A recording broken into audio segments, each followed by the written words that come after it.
Hey everyone, the last time I uploaded to this channel was nearly 3 years ago. Since then, a lot has happened. I got a house, we got a dog, I got engaged and then married, and now we're expecting our first child in the next couple of months. It's kind of crazy how much life can change in such a short amount of time, but I wanted to say that I'm back, or at least kind of back. In 2026, I want to start posting again, and I figured the best way to do that is with something that's very on brand for this channel wallets. Today, I'm taking a trip down memory lane, mostly for myself, but also maybe as a reminder to look back at the gear that you've carried over the years. Whether it's a wallet, a knife, a flashlight, or even no gear at all. The one thing I like about wallets is that they quietly say a lot about how your EDC mindset can change over the years. At different points, I cared about minimalism, craftsmanship, ease of use, and sometimes a mix of all that. So let's start right at the beginning. If I'm being completely honest, I don't even remember my very first wallet, but if I had to guess, it was probably some nylon trifold. It most likely had a pouch with a zipper for change, a plastic ID window, which I didn't even have at the time, a big bill slot right at the top, sometimes maybe even two, and way too many card pockets. I definitely didn't need half of it, but my younger self probably felt very cool pulling it out to pay for something at Toys R Us or something like that. After that, I remember moving on to a basic leather bifold. Nothing special, just cards and cash. But over time, it kept getting bulkier. Debit cards, IDs, credit cards, gift cards, it adds up really fast. That's when I realized that I needed to cut back, which led me to the Fidelo Minimalist wallet. This wallet limited me to about 6 or 8 cards with a strap on the back for a few folded bills. That restriction actually forced me to change how I carry things. I started downloading a bunch of apps for loyalty cards mostly and leaving the physical cards at home, just in case. What I really liked about this wallet was the latch at the bottom that fans out all the cards for ease of use, the extra exterior pockets, and the leather sleeve that made it comfortable in the hand. I carried this wallet for approximately 3 or 4 years, right up until I started this channel.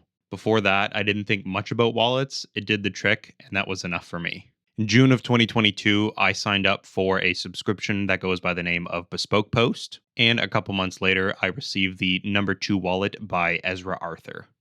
I consider this wallet to be my first proper leather wallet, and it felt completely different to anything that I had carried in my pockets before. There's no latch, there's no extra pockets, just a simple leather pouch for cards. And somehow it really grew on me. Using this wallet made me slow down and be more intentional. It wasn't about speed or convenience, it was all about the craftsmanship, and I stuck with it. This became my go-to wallet from August of 2022 all the way up until November of 2025. By that point, I was basically paying for everything using my phone, but I still needed to carry my ID, my Medicare, so I still had a use for a wallet. In November of 2025, a company by the name of ANDAR reached out and sent me the NewPort wallet, so naturally I gave that a fair shot, so I switched to that one instantly. At first, it kind of felt like I was going backwards, back to a typical bifold, only this one was strictly for cards. The leather was nice and soft, the craftsmanship was next level, and honestly, I really loved it.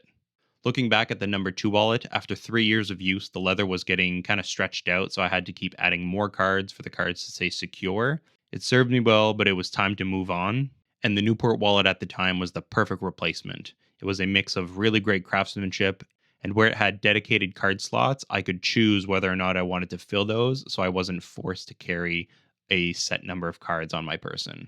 Fast forward to today, in January of 2026, and I've pivoted back to a minimalist style carry with the Ekster Wallet Pro. Now, full transparency, Ekster sent me this wallet out completely free of charge, but the opinions and thoughts are completely my own. I've only been carrying this thing for about a week or so, but the nostalgia hit instantly. The latch to fan the cards, the slim profile, but this time around it was wrapped in proper leather, just like my previous 2 wallets. The Wallet Pro has extra card slots, it has a cash strap, RFID blocking, and they offer a limited time warranty.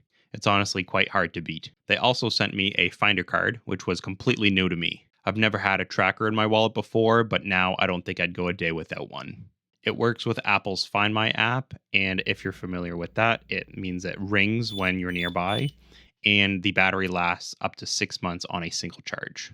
Over the last week of usage, I've found that with the Finder card and up to 3 cards in the main slot, everything stays secure without overloading the wallet. I still have the extra slots if I feel like I need them, but I'm not tempted to carry more than what I should. And down the line, if I find that I'm not using the extra cards at all, I can swap everything into the extra card holder, which is essentially the same thing as the Wallet Pro minus the leather wrap.